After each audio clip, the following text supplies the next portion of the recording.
Hello, and welcome to Farm Stress Real Talk with Penn State Extension. This podcast from the Penn State Extension focuses on farm stress. My name is Chai Catalone, and I am an educator on the Food, Family, and Health team based in Elk County. Today, I will be talking with Ginger Fenton about how we can handle the stress that goes along with disease outbreaks in agriculture.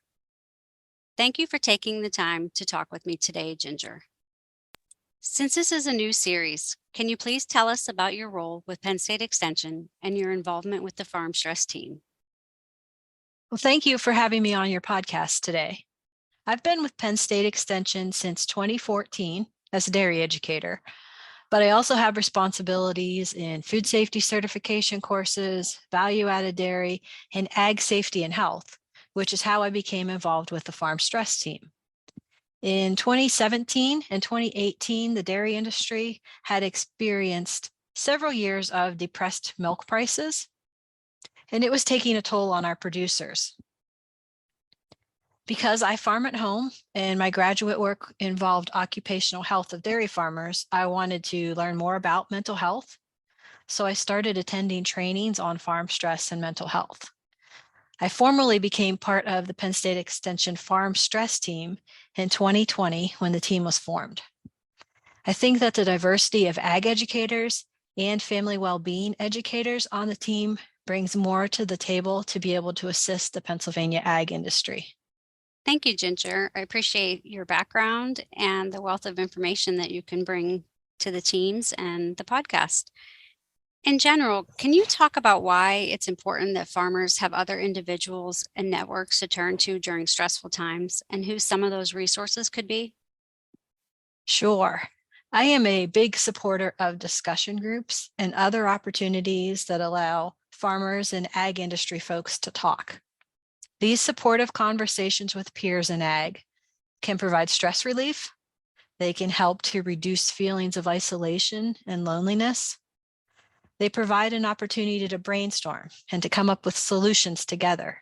They may even help prevent a crisis situation. A recent survey of Pennsylvania livestock producers demonstrated that farmers are talking to their spouse, their family, and their friends most frequently. Others who could serve as a resource include their peers, healthcare professionals, extension personnel, and mental health providers. We also know that farmers talk to ag business professionals, such as their veterinarian, their agronomist, their nutrition, or other people that come to the farm to visit them to provide services. Thank you. That was some great information. We know that farmers face many stressors. Some are things that they can control, while others are beyond their control. For some things like disease outbreaks, farmers can help reduce their risk. How is a farmer's well-being related to disease outbreaks in their herds or flocks? Farmers see it as their job to take care of their family and their stock. A disease outbreak or an invasive species in a field crop or a vegetable crop can equate to a sense of failure, as it may lead to the farmer feeling like they're not doing their job. This was a phenomenon described by Dr. Michael Rosman about the agrarian imperative. One of the signs that indicates that a farmer may be struggling is a decrease in attention to their livestock. If farmers aren't attentive to their livestock, then there could be increased opportunities for outbreaks, such as if biosecurity becomes more lax, if vaccination protocols are not being carried out, if the hygiene or sanitation in the barn is decreased. Injuries may increase to the animals, as well as illness and disease, and even to the humans if maintenance is not performed and repairs are not being made on the farm. And can you talk about how disease outbreaks and their aftermath are so stressful to farmers? Outbreaks can have drastic and lasting impacts on a farm and its viability. There can be high mortality associated with a disease outbreak, depending on what the causative agent is.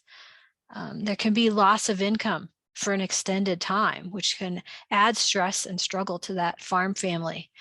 There may be a potential need to lay off workers as there are fewer animals to care for.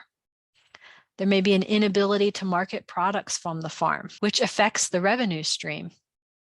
It can be crushing to the morale on the farm if the farm family and the employees have to treat sick animals day after day. And it can take a long time to recover and rebuild what was lost following an outbreak. Hearing all that, what are some suggestions that you would have for farmers and how they can deal with outbreaks for themselves? And then also some suggestions for the farm families and their employees. That's a good question. I suggest looking for others that can help, that are familiar with these situations and have experience in assisting farmers through outbreaks. This may include mental health service providers, extension personnel, and others with agencies that are there to support agriculture and help through a disease outbreak. I would tell farmers that are experiencing this or that have to know that it's something that they don't have to work through alone. Outbreaks can be encompassing and complex and affect the entire farm operation, and they may need to rely on others to get through it.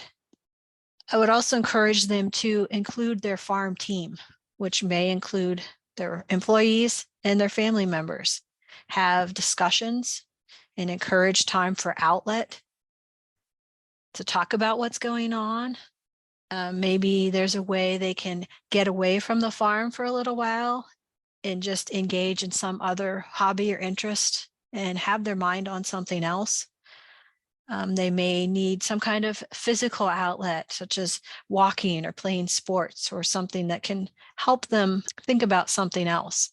I also encourage them to talk about how they feel about what's happened, and also then talk as a team, talk with others that can be involved with determining how to move on, how to brainstorm what the next step should be. Try not to dwell on what's happening on the farm all the time and find an outlet away from that stressor. Thank you, Ginger. I really appreciate all these helpful tips for handling the stress that comes along with disease outbreaks that may happen. As we close our conversation today, can you wrap up with a stress management takeaway for our listeners? I would encourage them to remain positive as they think about rebounding from this outbreak and rebuilding their herd or flock. Set realistic goals. They may be small steps, but I think it bolsters the morale. It makes you feel a sense of accomplishment as you can accomplish, as you learn from that experience and try and move on and use the resources that are available to help you through this difficult challenge. Thank you, Ginger, for sharing your time to be with us today and sharing all this valuable information with our listeners.